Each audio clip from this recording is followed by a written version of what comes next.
Autolite and its 96,000 dealers present Miss Rosalind Russell in Consideration, a suspense play produced and edited by William Spear.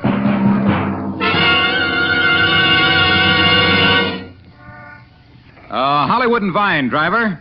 And can you make it snappy? I'm late. Can I make it snappy? I got Autolite spark plugs. What's snappier? Autolite spark plugs? Which type? Regular or resistor? Why, resistor, my hurried huckster. Only Autolite resistor spark plugs. Hold on, my haloed hackster. Let me say it. Only Autolite resistor spark plugs can give you smoother performance on leaner gas mixtures, greater gas savings, and double life under equal service conditions. You're right there, all right. Of course I'm right, and it's all because every Autolite resistor spark plug has an exclusive built-in 10,000 ohm resistor that permits a wider gap setting and makes all these advantages possible. So, friends, next time you have your car serviced, ask your dealer to install a set of Autolite spark plugs. Remember, whether you choose Autolite regular spark plugs or wide gap Autolite resistor spark plugs, you're always right with Autolite. And now, with Consideration and the performance of Rosalind Russell, Autolite hopes once again to keep you in suspense.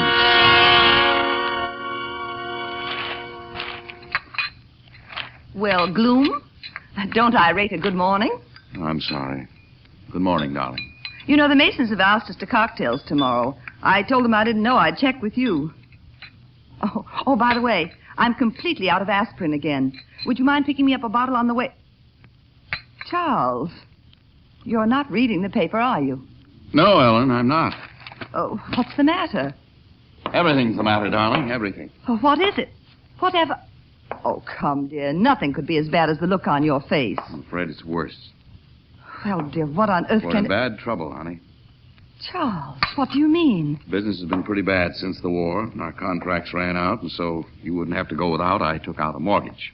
Mortgage? On everything. House, car, even your jewelry.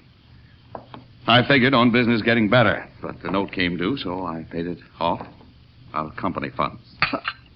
Oh, don't look at me like that. Tom and I had a Navy contract coming up that would cover it, and I wouldn't have to dip into our savings. But the Navy canceled, and now, next week, the auditors are coming in to examine the books. I have to cover it. Oh, why didn't you tell me? I figure roughly we should have between $15,000 and $18,000 in the safety deposit box. I want you to go down this morning, take out $10,000, put it into a cashier's check, and bring it to my office before 3 this afternoon. Charles, I know. All I can say now is that I'm sorry, but, well, just do it, will you, please? Charles, I've got to tell you something. I can't bring the money down to you this afternoon. Honey, you have to. Because there isn't any. What did you say, Ellen? Well, you know how I love to go to the races. You took me to my first one, remember, Charles? We went with Zell and Tom, and, well, you always used to say that if you lose, so what? You'd spend it on a nightclub and you'd hate the floor show, remember? Go ahead. Well, I don't know how it happened. I started betting here at home on the phone, and I got in deep and began doubling up. Ellen, I'll go to prison if I don't have that money. All I had to catch was one winner. Just one, and I'd been even. Just one, Charles, but it wouldn't come in. I don't believe you. You couldn't do that to me. Charles, in 1 month, I'd gone through $22,000, including some money I borrowed from the bank. Charles, I didn't mean to. Oh, Charles, don't hate me. Charles. Oh.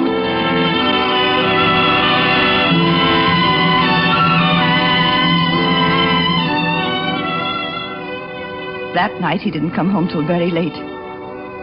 Very late. And when he did, he was different. He wasn't angry with me.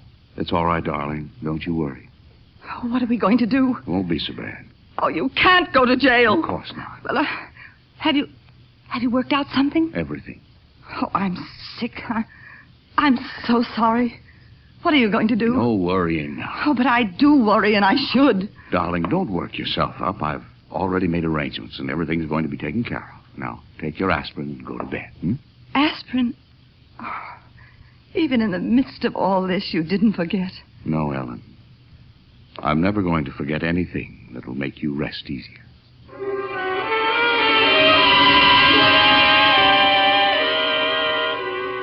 From then on, he began to work a great deal at night. Work for hours alone in his little laboratory that he had built out there in the garage. I could feel a tension mounting inside me. building and building and building till my nerves became so taut that I couldn't sleep. The least sound awakened me. One night in particular, I thought I heard the muffled whine of a dog in our backyard. We had a high wire fence completely enclosing our grounds. It would be impossible for any animal to get in. I raised up on one elbow, listened intently. There it was again. I got up and went to the window. Saw nothing. There was no reason to arouse Charles. He'd worked late out there again. I slipped on a robe and went down the stairs. I opened the back door. Then again, this time it was distinct. There was no doubt. It was coming from the laboratory. I walked across the yard to the garage and waited. There were no more sounds. As I reached for the latch, I noticed that my hands were wet. And then I stopped. There was a new lock on the laboratory door.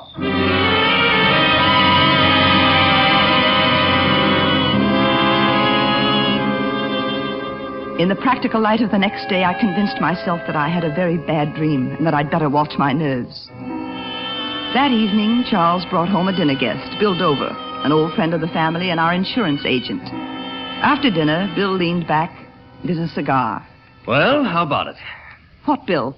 The insurance, darling. He's talking about increasing our policy. Oh, well, I don't know. Maybe sometime. You've come a long way. Your standard of living is higher. If something should happen to either Well, of maybe you... things seem more prosperous than they are. Right now, I don't think we can even consider... Let him talk, Ellen. But you... You see, we have a new family plan. Talking to Chuck about it this afternoon. Where both of your policies could be increased to $30,000 apiece. In other words, trebled. While your premiums would only be twice what you're paying now. Oh, we can't afford anything like that right now. Don't you agree, dear? Well, if there's anything we can afford, it's this. What? We've discussed it before. Write up the papers, Bill. Oh, well, as the fellow says, I just happen to have them here in my briefcase. This is very wise. But now, please, no, wait a minute. I don't mean it as a salesman. Insurance is always a wise investment. Security. It isn't pleasant, but should something happen to either of you, the other would receive $30,000. That's security. I watched with a sort of numb helplessness as Bill filled out the papers. Charles signed his name and handed them to me. He looked at me, and then he lowered his eyes. I looked down at the application form that he put into my hand. It was a mass of fine print, all those clauses. You'll find this out very simply. But one word jumped up at me. One word that stood out as if it were printed in bold type in big letters.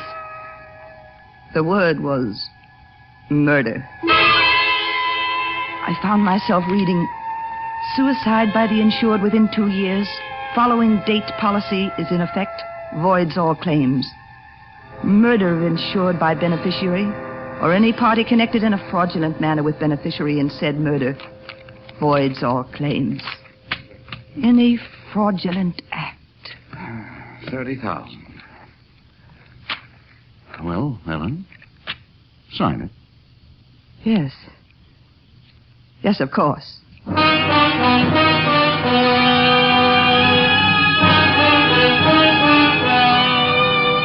That night, Charles did something I'd never known him to do before.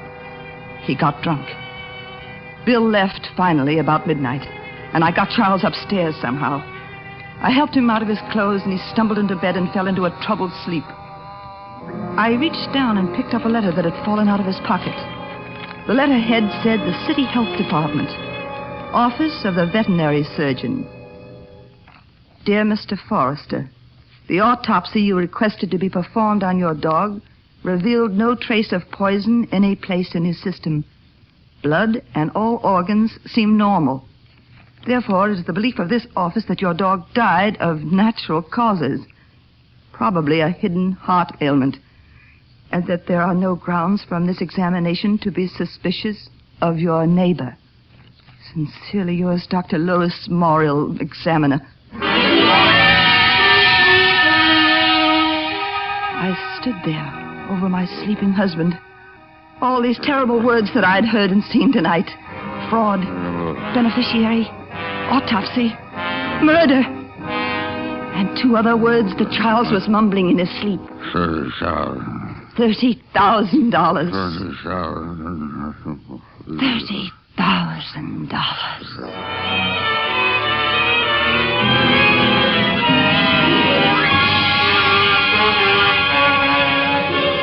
Autolite is bringing you Rosalind Russell in Consideration. Tonight's production in radio's outstanding theater of thrills, Suspense.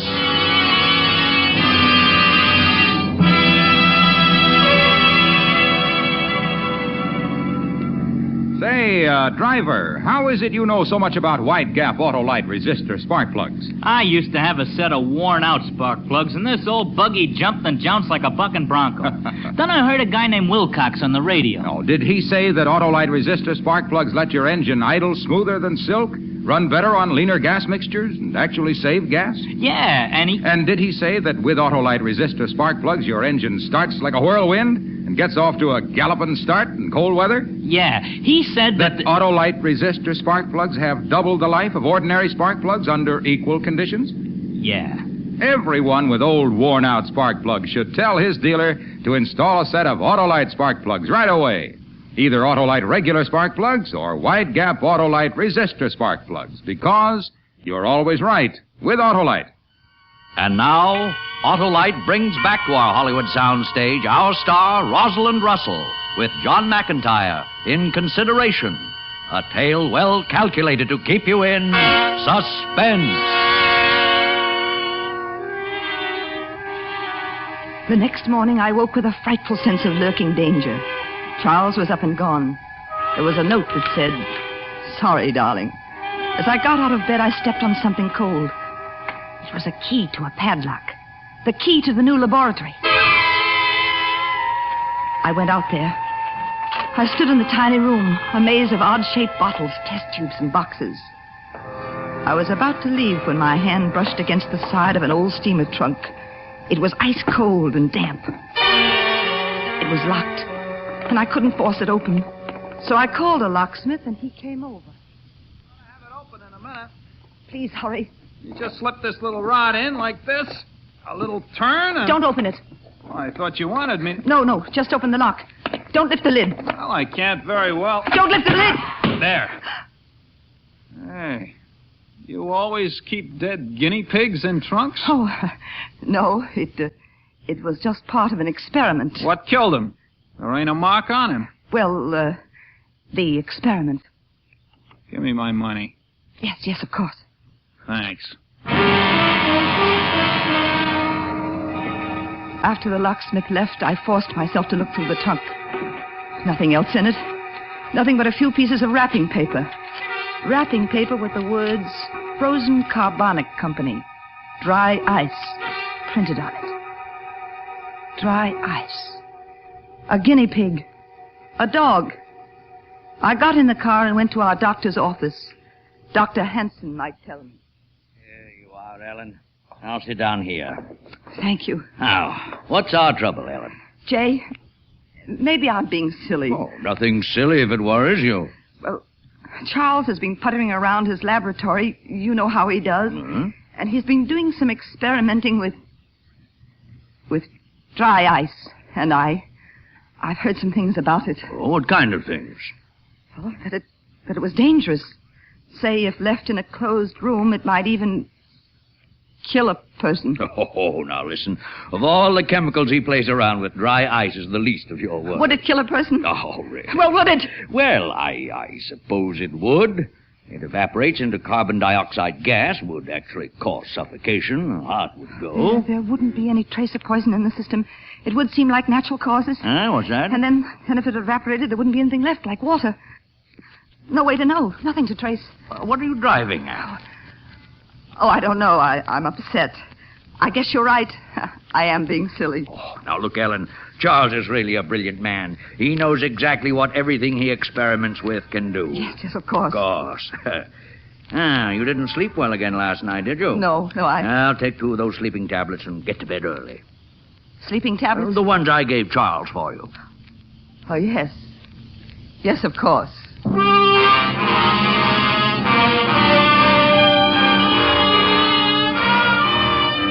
That night I sat in the upstairs den, read until my eyes burned without having the least idea what was written in the book.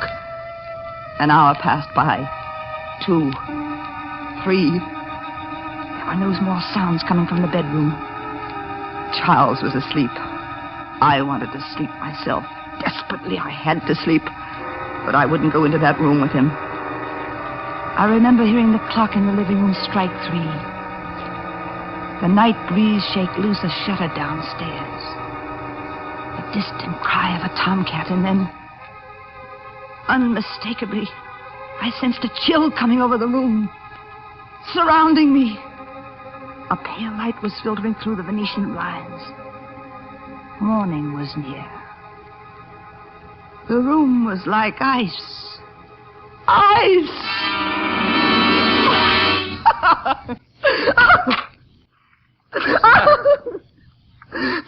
Charles, don't! Well, Ellen, you fell asleep. I just brought a blanket for you. I thought maybe you were cold. No, I... You've been dreaming. Now, there. I don't want a blanket. All right. Here, take these. Take what? A couple of your aspirin. Here. No. No! No, I don't want them! I don't want them!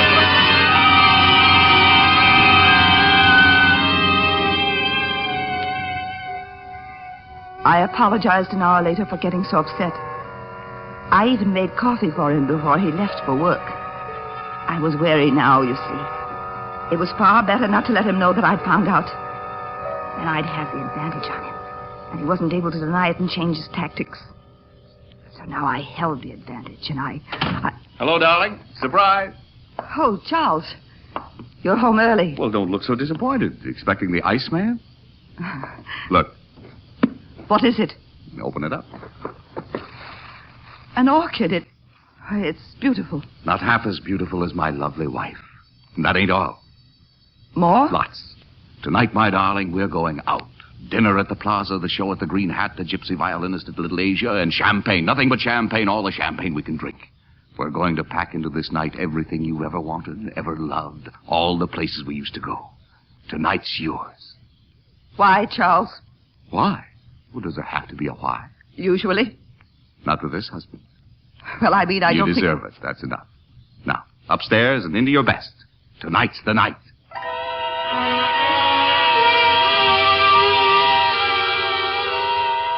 We started on the merry-go-round, but all that I could think of was, tonight is the night. We went to all those places.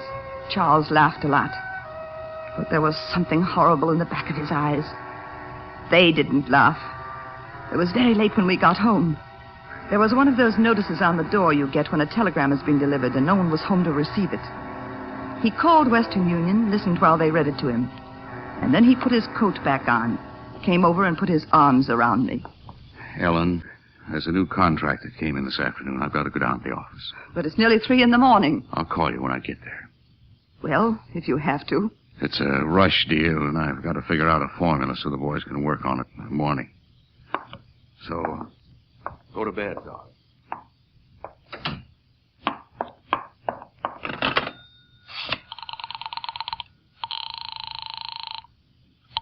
Operator, Western Union, please. just a moment. Western Union. This is Mrs. Charles Forrester, 1552 Carlton Manor Way. You sent a wire that was just read over the phone. My husband wanted me to get the exact wording. Would you read it again, please? One moment, please. Here it is. Go ahead. Charles, tried reaching you by phone. Auditors still working on books. Call office immediately. Signed, Tom. Thank you.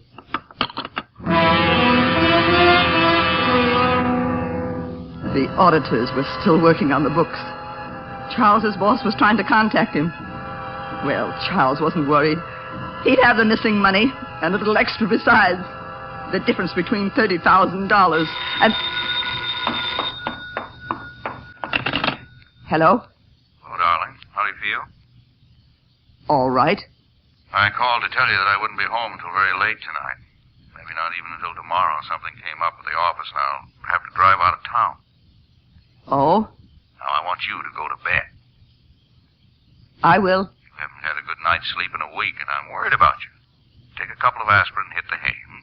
Why don't you sleep in the upstairs den, and I won't wake you if I should have All to. right. Promise? Promise. Bye, darling. Goodbye.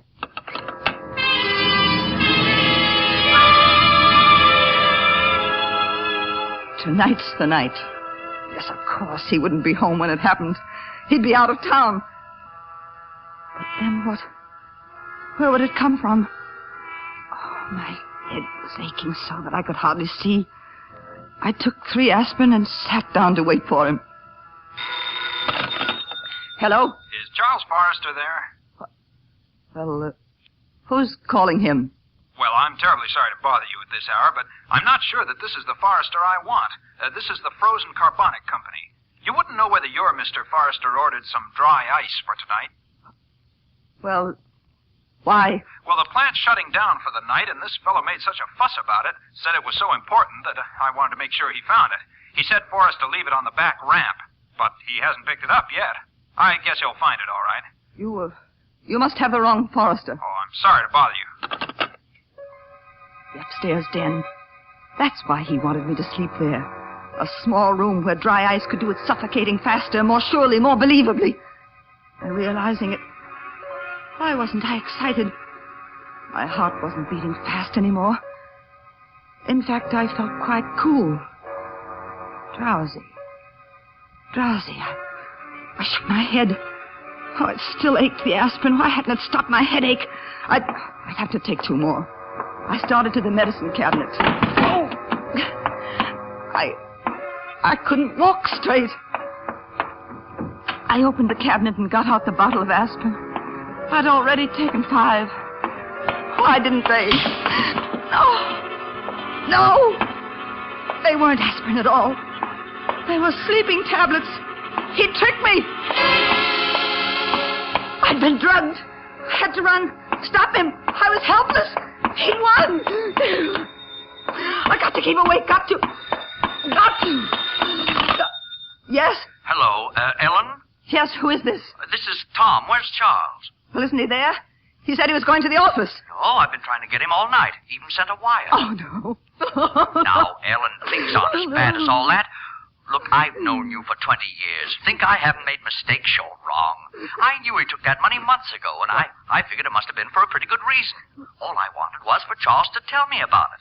Well, I've already made up for it out of my own pocket, and, well, you and Chuck can pay me back whenever you can. He's much more valuable to me than a few dollars. Well, do you hear me, Ellen? Yes. Yes, Tom, I hear you. He doesn't know that, does he? It's all right. It's all right. That's why I wanted him to come down. All he had to do was ask me. Well, after all, that's what friends are for. And Oh, got to stop. now I you got to go to sleep, Ellen. We'll get it all straightened out in the morning. Give Zella a ring one of these days. She's home a lot, and maybe you two Sleep, could. yes. Thank you. It's all right. I've got to tell him. Information. What is the number of the Frozen Carbonic Company, please? Just a moment. It is in your directory. The number is Elm 44892. Thank you.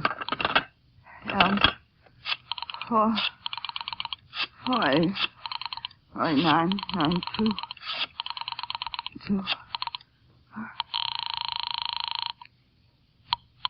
Frozen Carbonic Company. Hello. This is Mrs. Forrester. Yes? My husband is coming down to pick up some dry ice from you. I want you to tell him that I called and said everything was all right. Understand? Well, lady, your husband picked up the dry ice about 20 minutes ago. Hello? Hello, Mrs. Forrester? I hear you. If he comes back, I'll... Zell. I'll be home, so...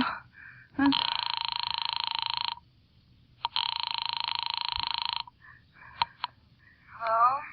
Zell, this is Ellen. Is Tom home? No, he's still at the office, she says. No matter. I want you to talk to me. Ellen, do you know what time it is? No matter what happens, keep talking. Don't let me go to sleep. Is it a game? Say, you all right? Please, just talk. Tell me what you've been doing. Tell me everything you did today. Oh, I had a terribly fascinating day.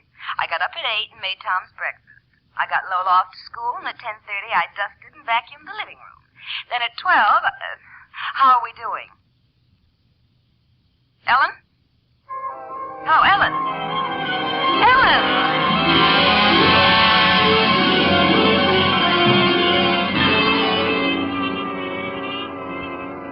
Ellen! Ellen, wake up, Ellen. Charles? No, it's Tom, Ellen. What? Tom, Chuck's boss.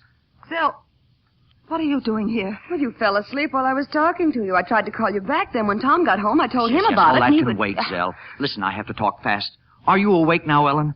Yes, go ahead. Well, look, Charles is downstairs. I brought him home. He doesn't know anything about our conversation last night, and he doesn't want you to know that he wasn't at the office. Have you got it? Where was he? Well, the police picked him up in his car. I went down to the station and got him. He was so groggy they thought he was drunk. Crazy guy had taken a couple of sleeping pills, put off to the side of the road, and gone to sleep. They noticed his car because the windows were frosted up. Frosted up? Yes, all frosted on the outside. The cops couldn't understand. Oh. Come in, Charles. Come on, let's go, Zell. Yeah, sure. Hello, darling. $30,000. You wanted me to have the money. And you were going to die Hush, so that... darling, hush. It just seemed the only way to make things right. They could never be right without you. Oh, Ellen, I love you. I know, darling. I know.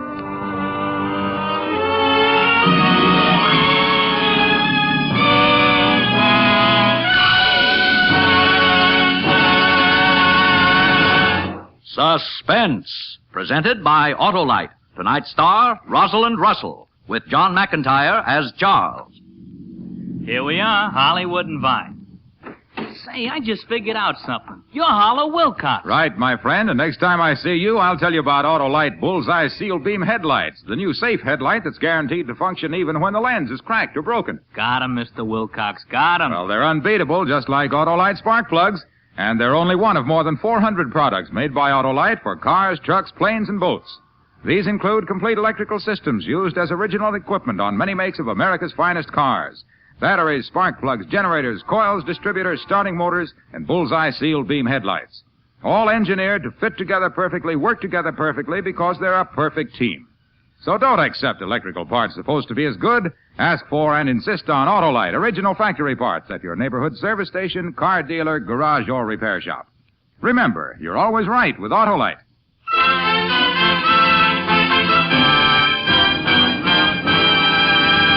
Next Thursday for Suspense, Kirk Douglas will be our star. The play is called Never Steal a Butcher's Wife. And it is, as we say... A tale well calculated to keep you in suspense. Tonight's suspense play was produced and edited by William Spear and directed by Norman MacDonald. Music for Suspense is composed by Lucien Morawek and conducted by Lud Gluskin. Consideration is an original play for radio by Richard Vaudra. Rosalind Russell will soon be seen in the Columbia Pictures comedy A Woman of Distinction. You can buy Autolite regular or resistor spark plugs, Autolite stay-full batteries, Autolite electrical parts at your neighborhood Autolite dealers. Switch to Autolite. Good night. This is CBS, the Columbia Broadcasting System.